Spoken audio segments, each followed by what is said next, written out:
안녕하세요. 공시와 투자 키팩터를 통해 투자 아이디어를 찾아주는 테린이 아빠입니다. 내용 보시고 도움되시면 구독, 좋아요, 알람 부탁드리겠습니다.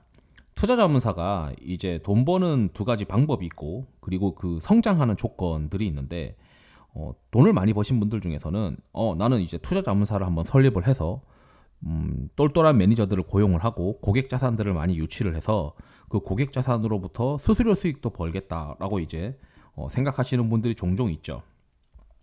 그런데 그 일정의 어떤 허들 같은 거를 잘 고민을 해야 됩니다.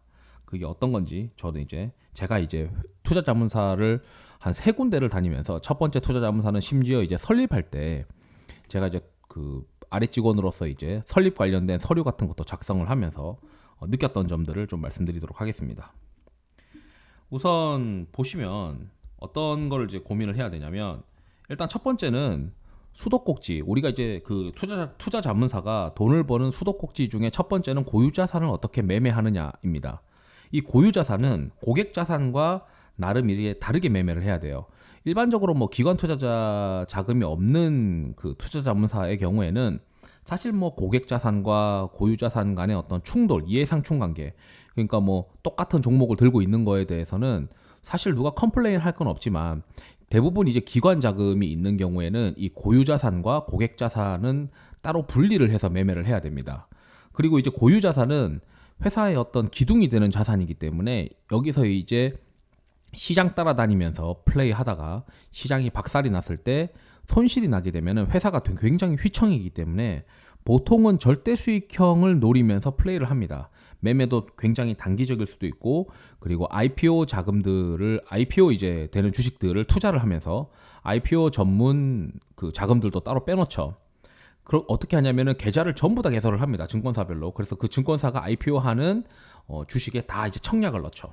그리고 청약을 넣고 절대 수익으로 누적을 해나가고, 또는 이제 R 주식을 매매를 하기도 하는데, 이렇게 이제 고유 자산 매매를 할 때는 고객 자산과 이해상충 관계를 잘 그 봐서 똑같은 종목을 플레이하지 않고, 뭐 이런 것들은 있더라고요.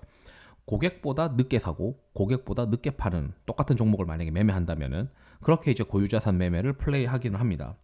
핵심은 이제 절대 수익을 해야 되는 거고, 첫 번째 직장에서는 뭐 선물 플레이도 하고 이랬었는데 뭐 그렇게 이제 뭐 꾸준한 수익이 나고 그러진 않더라고요. 그래서 어떤 이제 투자 자문사나 어떤 자산운용사는 이 고유 자산에 넣을 만한 종목을 그 매니저들이 이제 추천을 하고, 거기서 기여도에 따라서 이제 성과 보수를 또 책정을 하는 어떤 그런 투자 자문사도 있습니다. 뭐 자산운용사인가 뭐 거기서는 그 막내가 이제 뭐 회사 고유 자산이 이익을 많이 기여를 해서 뭐 한 번에 이제 1년 동안 해서 성과급을 한 2억이나 뭐 3억씩 가져갔다더라, 뭐 이런 얘기도 있죠. 그리고 이제 두 번째가 뭐가 있냐면 기본 보수와 성과 보수가 있습니다. 그러니까 기본 보수는 뭐냐? 우리가 개인 자금의 경우에는 개인 자금은 뭐 예를 들어 뭐 1억을 받았다. 그럼 1억 중에 기본 보수가 선취로 보통 1%고, 그리고 성과 보수는 기본적으로는 뭐 10% 이상 수익의 10% 또는 또 15%의 수익을 성과급을 가져가게 됩니다. 그러니까 예를 들어서 1억이 2억이 되면 1억에 10%면은 1천만 원이잖아요. 그 1천만 원 이상의 수익금이니까 9천만 원.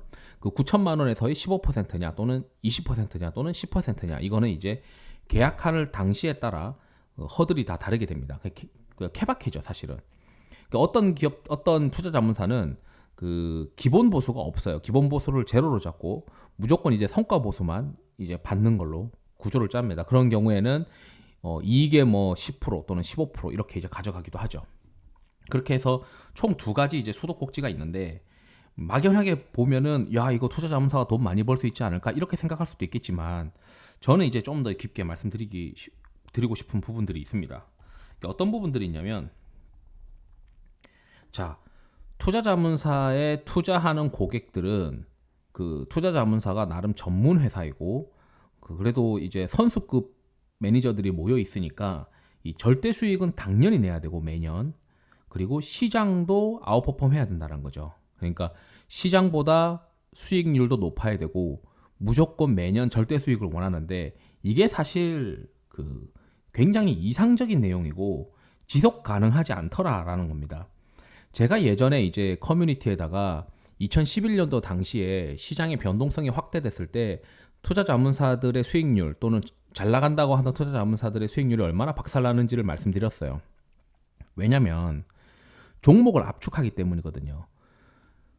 개인 투자자가 뭐 한 개, 두 개 종목을 잘 잡아서 시장이 떨어지는 국면에서도 상승하는 종목들을 잡을 수는 있습니다. 하지만 우리가 많은 사람들의 어떤 수익을 내야 되는 경우에는 포트폴리오라고 하는 거를 구축할 수밖에 없는데, 이 포트폴리오를 구축할 때는 결국 시장의 방향에 동행할 수밖에 없거든요. 시장이 떨어지는데 거꾸로 오르기가 쉽지 않다는 거죠. 왜냐하면 포트폴리오로 못해도 20개, 30개를 구성을 해야 되니까 그렇습니다. 그 말은 시장이 박살날 때 현금 비중 확대해야 되는데 그것도 쉽지 않다는 거예요. 그렇기 때문에 웬만한 투자 자문사들은 시장이 박살날 때 같이 다 박살이 납니다. 그렇기 때문에 이러한 3번 절대 수익은 기본이고 시장도 아웃퍼폼 하는 거는 어찌 보면 환상에 가까운데, 고객들은 이러한 환상에 충족되길 원한다는 것이죠. 그래서 이러한 점을 이해를 해야 되고, 신규로 만약에 투자 자문사를 설립을 했다 그러면 웬만한 투자 자문사들은 또 가치 투자를 한다고 하고, 또는 뭐 자기들은 성장 투자를 한다고 하고, 또 누구는 퀀트를 한다고 합니다. 그러면 이제 가치 투자를 한다고 하면은 우리가 이제 흔히 알고 있는 대부분의 어떤 가치 투자 명가들도 있을 거고, 또는 이제 성장주를 많이 하는 플레이하는 기존에 있던 투자 자문사나 자산운용사랑 비교했을 때 굳이 너네한테 돈을 맡겨야 되는 이유가 뭐냐, 차별화된 부분이 뭐냐, 이거를 입증하지 못한다면 굉장히 이제 초기에 자금 모으는 것도 쉽지 않다라는 거죠. 그리고 이제 또 뭐가 있냐면, 이 기관 자금을 받기 위해서는 기본적으로 레코드가 필요합니다. 예를 들어서 연기금의 어떤 자금을 받는다라고 하면은 위탁운용사로 선정되기 위해서는 보통 3년 이상의 레코드가 필요해요. 그 말은 투자자문사가 3년 동안 생존해 있어야 된다는 거죠. 근데 아시다시피 투자자문사는 웬만하면은 대부분 다 적자가 굉장히 많고, 자산운용사도 이제 흑자 내는 그런 자산운용사가 그렇게 드뭅니다. 요즘 들어서 이제 성과가 잘 나고 있어서 그렇지. 이렇게 기관 자금은, 그리고 수수료도 굉장히 싸요. 개인 자금은 보통 1%의 선취 보수라고 가정을 말씀을 드렸는데, 기관 자금의 경우에는 뭐 20bp, 25bp 이렇게 됩니다. 여기서 bp라고 하면은 0.25%, 0.2% 정도 됩니다. 물론 처음에 던져주는 자금은 뭐 작은 회사, 작은 기관 투자자일수록 뭐 50억에서 뭐 대부분 연기금 한 300억씩 단위로 이제 주기도 하는데, 이 기관 자금을 받기 위해서는 제가 이제 투자자문사에 있어 보니까 예전에 있어 봤을 때 미니멈 50억짜리의 펀드의 수익률 또는 100억짜리의 펀드의 수익률이 있어야 됩니다. 그래서 그 펀드의 수익률이 레코드로 한 1년 정도 쌓였을 때 위탁운용사를 선정하겠다라고 하는, 우리가 뭐 흔히 하는 은행 뭐 또는 보험회사, 이런 아웃소싱을 하려고 하는 기관들의 위탁운용사 선정 공고에 지원해 볼 수 있는 기본 요건이 1년 정도 레코드가 있어야 되는 거죠. 그 레코드에 이제 어떤 수익률을 했었고, 그게 제로인 펀드 평가에서 이제 받아가지고 자료 준비해서 제출을 해야 됩니다. 그래서 거기서 잘했다라고 하면은 위탁운용사로 선정이 되죠. 그래서 그런 계량적인 부분과 뭐 정성적인 부분들, 누가 이제 운용했고 회사의 운용 철학이 어떻고 이런 것들을 다 제출을 하면서 위탁운용사가 선정이 됩니다. 근데 이제 마지막에 이제 제가 말씀드리고 싶은 거는, 예전에도 한 5, 6년 전에 어떤 제가 아는 지인분께서 자기가 이제 투자자문사를 하나 설립을 해보고 싶다라고 말씀하시더라고요. 그래서 왜 투자자문사를 설립해보고 싶으십니까? 라고 했더니, 개인 투자자로서 탐방을 가려고 하니까 기업에서 탐방을 잘 안 받아주더라. 그렇다면은 투자자문사를 설립을 해서 명함을 이제 투자자문사로 해서 가면은 그래도 기업 탐방을 잘 받아주지 않겠느냐. 사실 그건 맞아요. IR 담당자나 PR 담당자, IR 담당자나 뭐 PR 담당자나 마찬가지로 회사에 이제 외부 IR을 이제 하는 담당자 입장에서는 약간 기관 투자자한테 좀 더 우대하는 회사들이 당연히 있습니다. 그렇기 때문에 이 기관 투자자의 어떤 명함이 좋긴 한데, 아시다시피 법령상 그 인베스트와 투자자문사 중에서 이 투자자문사라고 하는 명칭은 금감원에 이제 인허가가 된 투자자문사만, 확실한 투자자문사만 투자자문사라고 이제 우리가 상호를 달 수가 있죠. 그러한 이제 그걸 이제 받지 못하는 곳들은 대부분 인베스트 뭐 이렇게 이제 표현을 하는데, 이제 고민해야 되는 게, 투자자문사를 설립을 했을 때 이 BP, 회사의 어떤 운영에 대한 BP가 넘어야 되는데 이제 우리가 일임이 있고 자문이 있어요. 자문 영업이 있고 일임 영업이 있는데 자문과 일임을 모두 하려면은 투자자산 운용사 자격증을 가진 매니저가 한 3명은 있어야 됩니다. 그러면은 본인이 이제 자격증이 있다고 가정을 했을 때 그 3명에 대한 인건비가 어떻게 될까요? 1년 동안.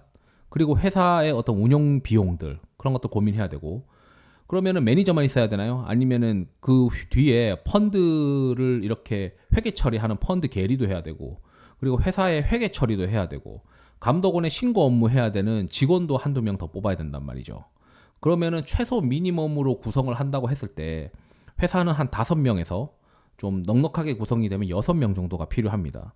그럼 5명에서 6명 정도에 해당하는 사람들의 1년 동안 인건비가 어느 정도 될까요?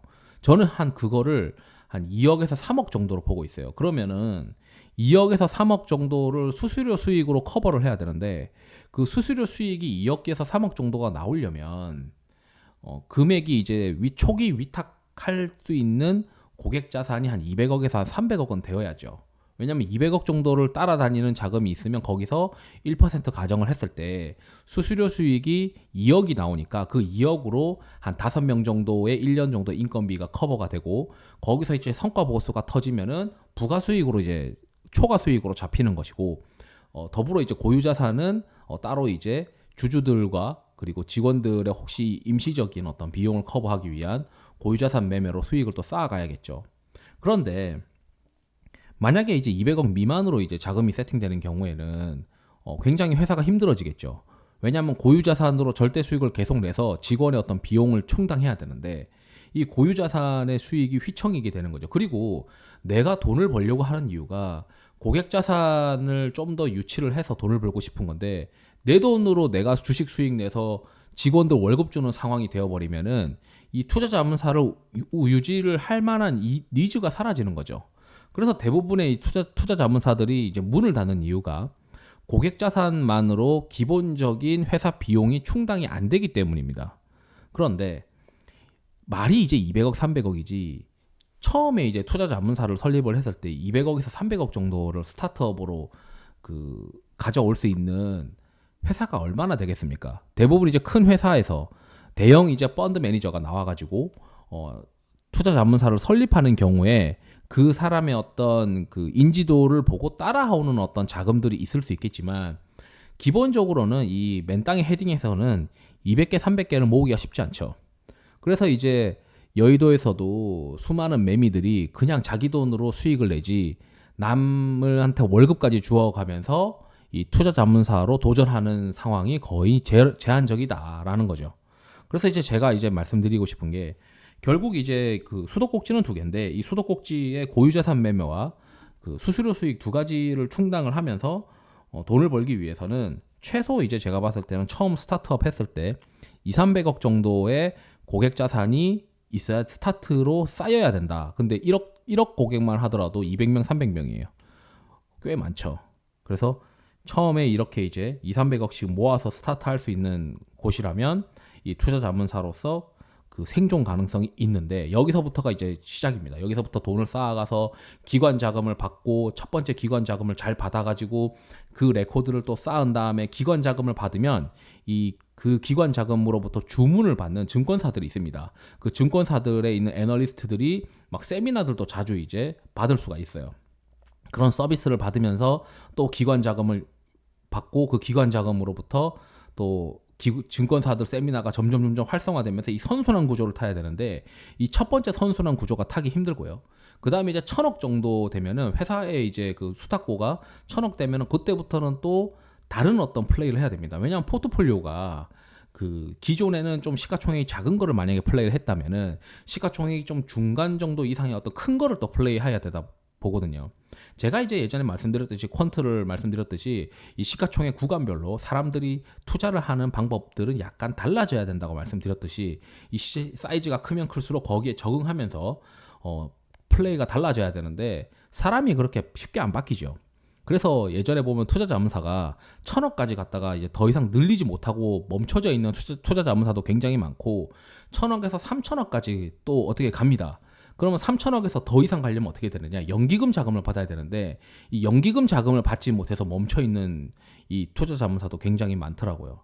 그래서 그렇게 돼서 한 1조 정도 가는 어떤 그림으로 보통 이제 타켓으로 첫 번째로 잡고 있는데 그 기간이 4년에서 5년 걸립니다. 중간에 이제 거기까지 도달하지 못하고 낮아빠지거나 애초에 이제 돈이 많아서 투자 자문사를 하려고 했다가 이거 월급 주면서 하다 보니까 이거 뭐 돈이 누적되는 게 아니고 매번 제자리죠. 수수료 수익도 커버 안 되고 고유자산으로 자꾸 월급만 주고다 보니까 그냥 이거 다 접고 나 혼자서 그냥 주식 매매하는 게 훨 편하겠다.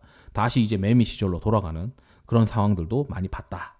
따라서 투자 자문사를 도전하시는 분들도 있을 거고 투자 자문사가 어떤 구조로 이제 돈을 버는지 얼마나 이제 힘든 열악한 곳인지를 말씀드리고 싶어가지고 이 영상을 준비했고 한번 이 돈을 많이 벌고 내 주위에 자금들을 많이 끌어올 수만 있다면 이 투자 자문사를 설립하는 것도 꽤 매력적이다. 이렇게 이제 말씀드리면서 영상을 마치도록 하겠습니다. 투자에 도움이 되시길 바랍니다. 감사합니다.